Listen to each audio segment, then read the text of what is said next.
የተስፋ ቀን በዓለም አቀፍ ደረጃ እንዲከበር ውሳኔ ተላለፈ። ይኸውልህ ከስራ ቀርተን ስለወደፊት ተስፋ የምናደርግበት ቀን ነው የሚሆነው ማለት ነው። ከዚህ በኋላ በአመት አንዴ ነው የሚሆነው። ይሄንን ቀን በተስፋ ነው የምንጠብቀው።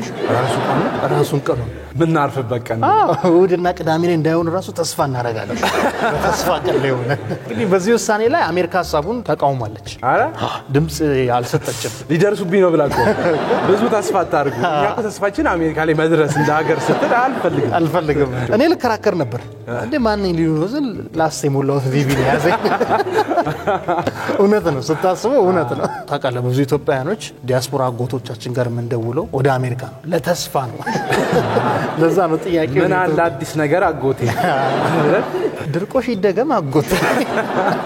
እኔ የገረመኝ ግን የነ ህንድ ድምጽ ታቅቦነት ነው። የሆነ ተስፋ መቁረጥም ማድረግም ይመቸኛል አይነት ነው ሙዳቸው። ኖራ ግዳይ ዘጠኝም አይነት የተባበሩት መንግስታት ድርጅት ተቋማት ተስፋን የተለያዩ ጉዳያቸውን እንዲያደርጉ ጥሪ አቅርቦላቸዋል። እኔ ደግሞ ሶስተኛው የዓለም ጦርነት እንደማይነሳ ተስፋ አለን ሲልም ተሰምቷል። ግን ኪም ጆንግ ኡን ደግሞ ብዙ ሚሳኤል እንደምናስወነጭፍ ተስፋ አለን ብለዋል። በዛ በኩል